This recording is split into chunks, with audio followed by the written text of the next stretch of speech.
Subscribe to MDR. Like for more. In the past 2 years, my only cinema trip was to see Wonder Woman 1984. It was a female-centric superhero story, but it was told in such a way that it left me feeling more attacked than entertained as I watched it. And in some ways, it's ironic that 2 years later, the first film I saw in a cinema was also a female-centric superhero story, but this one had a much greater and more lasting impact on me. And it is the film that we will examine today. So join me as I encourage you to follow me till the end of this video. Just please allow me a few minutes of your time to see if this new, somewhat small channel can make an impact on you as well. Now, let's analyze Gangubai Kathiawadi through the lens of Alia Bhatt.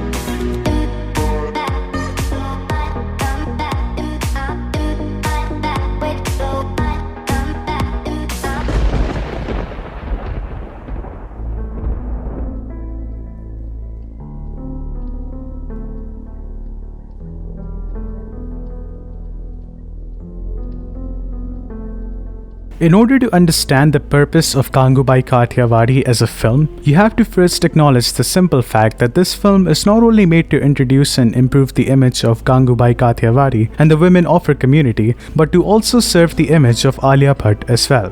This is not a tale of woe, but a tale of courage. And not only is this proven by the film's central characters or the ones who support her, but by the actress's courage to take on a solo film during a time where she has been criticized for accident of birth endlessly. The film too begins with an accident of birth, not of Gangu but of Gangubai. It gets straight into it, right from the first scene, as this little girl is being masked with horrible makeup and an uneasy feeling settles into your stomach. And Gangubai's character is not introduced in a positive light. After all, she is called upon to convince this little girl to give in to this life she's being forced into. That's not a very positive lead-in to the attitude and doings of the primary character of the story. But once the backstory begins, we understand everything, slowly, one by one. Gangu, the innocent and naive girl who got tricked into being sold by her boyfriend, was priced at about a mere £10, or 1,000 rupees, or 12 euros, or $13. Understandably so, this is a horrible event to witness. I mean, coffee is more expensive than that today. Hence, the first half of the film majorly remains within the grounds of a downfall fable. We're helplessly watching as a person's soul dies, as she's being tortured, acted upon forcefully, and thrashed around for no reason other than loving and trusting. And as Gangu says, the last glimmer of hope in her life, too, goes away. And then comes the dark, the symbolical night of the death of Gangu, this young little innocent girl that we had seen in the beginning of the film. The lighting up of candles points to both the silence for the death of the character Gangu and also for the light out of the darkness which Gangubai will eventually arise as. Out of the darkness and into the light, the character of Gangubai is born.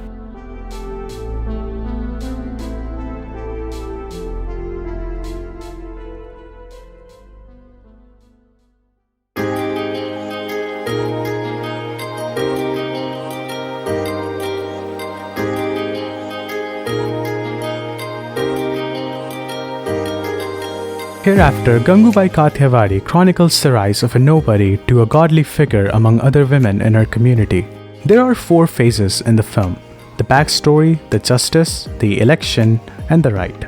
While adapting particular instances from Gangubai's life, the film showcases them in a commercial manner with a touch of art house cinema at times. Filmed primarily on sets, the film looks rather dreamy and imaginative, but still manages to capture the grim reality of its setting by help of its gritty sets, the green, blue, and grey color palette, but mostly because of its ghoulish characters. For instance, in the scenes where the women of Kamartipura are panned across the lens of the camera, everything looks like a composition, almost fake. It is this very quality that submits the viewer's attention to absorbing every little detail on the screen, to notice the different faces, expressions, origins, and races. It is a film that bravely takes the risks of offending communities and groups by making us question things that the scriptwriter willfully ignores in period films, just to stay in the safe zone, you know.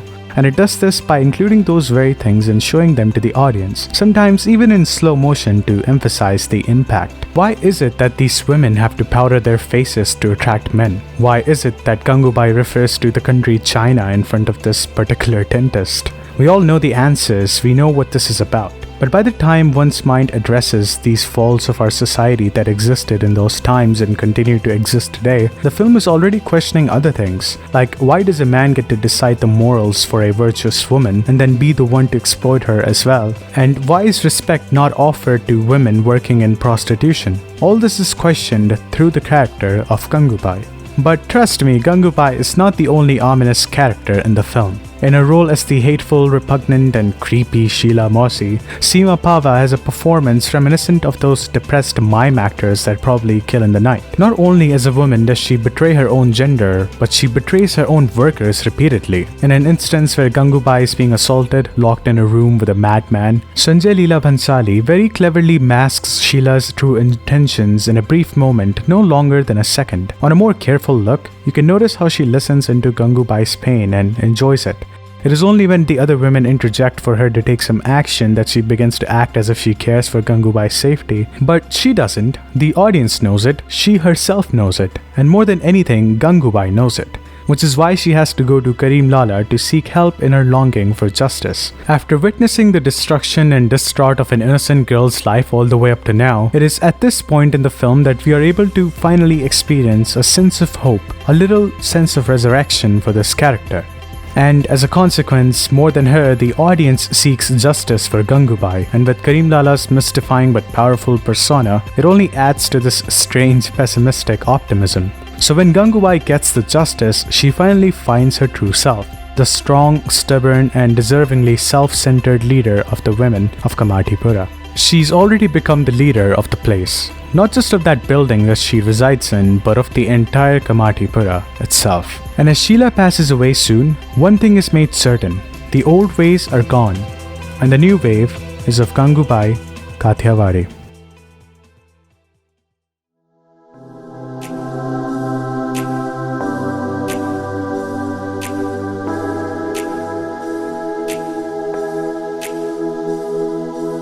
The film surely loses the grip on a focused screenplay as it goes on into the second half. There's points in the film where it feels that things are being connected that need not necessarily be connected. In simple words, it gets a bit random.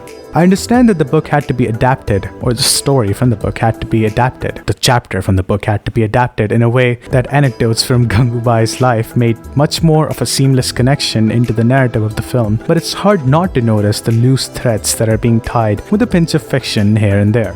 Take for instance the whole arc of Razia Bai's character. As flawlessly as it is played by the veteran actor Vijay Raj, it leaves more to be desired because the film fails to establish why we should hate Razia Bai any more than why we should like Gangubai. These are two people trying to win an election, so their agendas need to be established firsthand. But the film only sheds light enough on Razia's character for us to understand that we should just hate her and not actually succeed in making us hate her for real. At least in the last arc of the film, we see clear reasons for why the convent school does not comply with the neighboring women of Kamatipura. Instead, the focus of the film is on the subtext that continues throughout the rest of the length of the film. The first car ride with Gangubai's lover and the amazing one-shot song to the last one where things fall apart, to referencing the one last trump card as giving up on her lover and getting him married to a girl before she joins her business, is a deal of a dual nature. Ooh, the subtext, you know? Gangubai loses her love, but wins the election. She throws a flower which leads to a flower box with trump cards in it. Wow. And she was just talking about the trump card. Wow.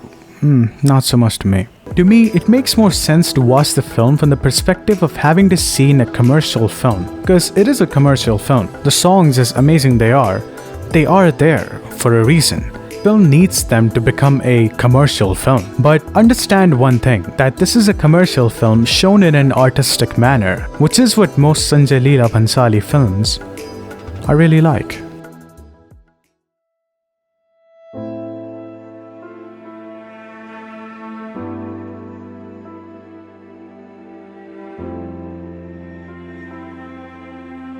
It is often said that behind a successful man there's always a woman, but I don't think that it's said as much that behind a successful woman there's always a man as well.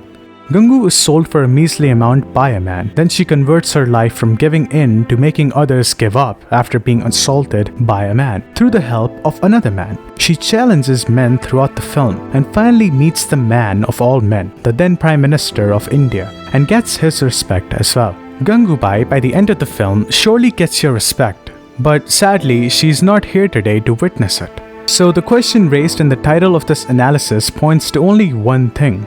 By the end of the film, does Alia Bhatt get your respect as well? In the entire length of Gangubai Kathiawadi, the lead character, this woman on the screen, never looks at the camera, ever. Whenever the camera faces her, she just looks a bit to the side, into the distance.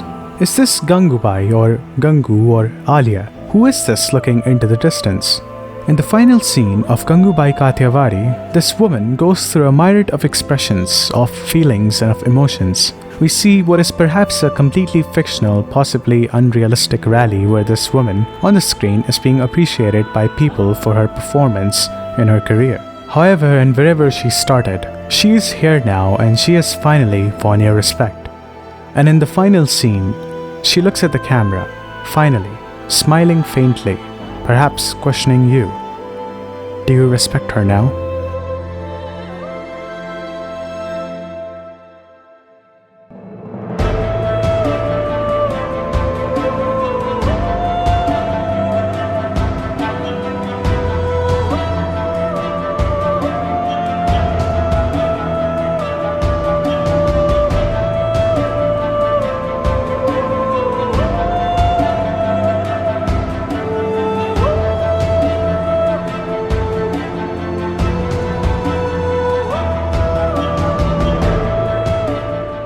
This is MDR. Thank you for watching this film analysis that bordered into actor analysis grounds as well. I make many such videos on other Indian films, actors, directors, and writers, which I call popcorn analysis. On the side, I also post weekly podcasts called Impromptu Pod. Check them out if you enjoyed this video. Take care of yourself and make sure you feed at least one animal outside daily. I'll see you soon.